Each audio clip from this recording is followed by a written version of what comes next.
안녕하세요. 유튜브 영상 많이 보면 귀가 트일까요?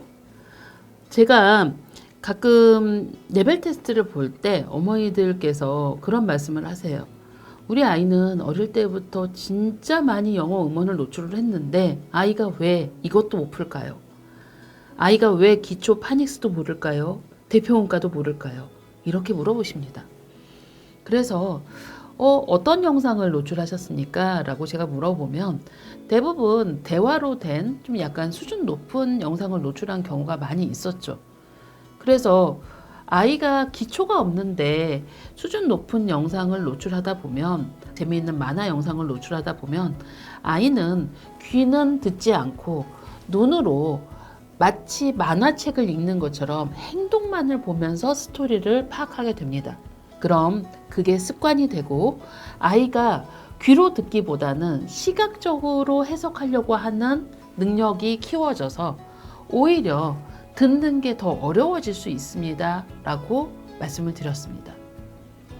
유튜브로 많이 노출을 하는 게 중요한 게 아니라 체계적으로 노출을 해야 되는 게 중요한 건데 이것을 놓치고 있었던 거죠.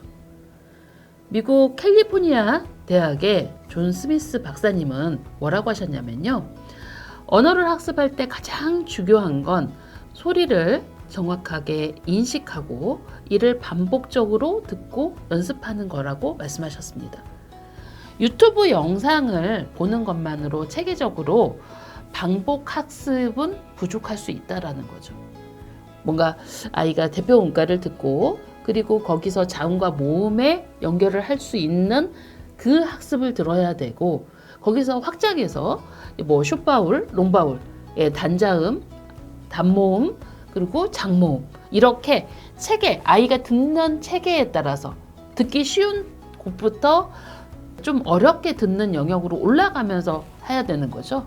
그래서 영상이 커리큘럼이 없다면 그냥 앞서 말한 것처럼 그림을 보고 시각화해서 그걸 이해하는 능력이 키워질 뿐이지 듣는 능력이 키워지는 건 아니라는 겁니다. 그래서 유튜브를 많이 노출할 때 체계적으로 노출하는 것, 미국 공교육 커리큘럼에 바탕을 두고 그리고 아이들의 발달 연령도 중요한 거죠.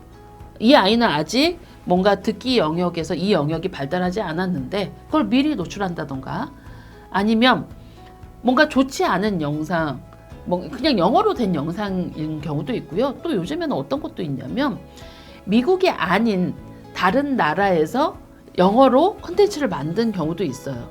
우리나라에서도 영어 콘텐츠 정말 많이 만들거든요. 그래서 가끔 듣다 보면 파닉스 발음 자체가 맞지 않는 영어 영상들도 간혹 있습니다. 저희도 이제 IXL을 하면서 아이가 들었으면 좋겠는 영상, 유튜브 영상을 참고 영상으로 많이 드리는데 그 영상을 고르다 보면 정말 이런 건 아이들이 들으면 안 되는데 하는 유튜브 영상들이 꽤 되거든요. 그래서 무조건 묻다달로 많이 듣고 영어로 된 걸 많이 보여주면 아이가 잘하는 게 아니라 체계적인 학습이 매우 중요하다는 거죠.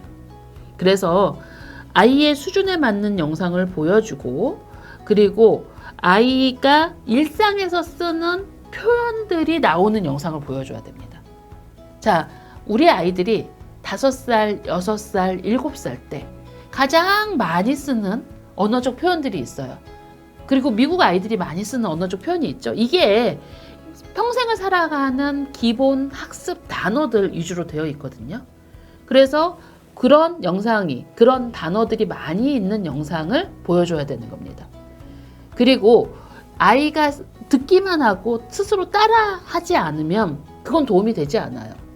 그래서 듣고 따라서 말할 수, 막 익살스러운 말들을 따라서 할 수 있는 어떤 환경이 구현이 돼야 되는데 퍼플 아카데미는 리딩 특공대를 하기 때문에 아이들이 듣고 따라 말하는 게 정말 익숙하거든요. 그래서 같은 표현을 같은 억양으로, 인토네이션이라고 하죠.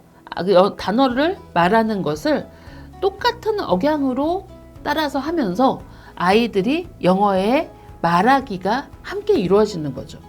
듣기만 하고 말하지 않으면 그건 어떻게 보면 아이의 능력을 발휘하지 못하는 요인이 될 수도 있는 거죠. 그리고 가장 중요한 건 미국의 공교육 커리큘럼. 미국에서 유치원 때, 초등학교 때 가르치는 커리큘럼 매우 중요합니다. 우리나라도 유치원, 초등학교 1학년, 2학년, 3학년, 4학년의 국어 교과 과정에서 평생에 우리가 문해력을 갖출 수 있는 기반이 갖춰지는 거거든요. 그래서 그런 습관을, 그런 커리큘럼을 바탕으로 해서 노출을 하는 게 매우 중요한 거죠. 그래서 저는 유튜브 무조건 노출하는 거에 반대입니다. 잘못 노출하면 오히려 나쁜 습관이 될 수 있으니까요. 그렇다고 유튜브로 보여주지 마셔라? 그건 또 아닙니다. 우리가 일상에서 생활 속에서 영어를 못하니 아이들이 말을 배울 기회가 없는 거고, 말을 배우는데 유튜브는 아주 좋은 도구가 될 수 있습니다.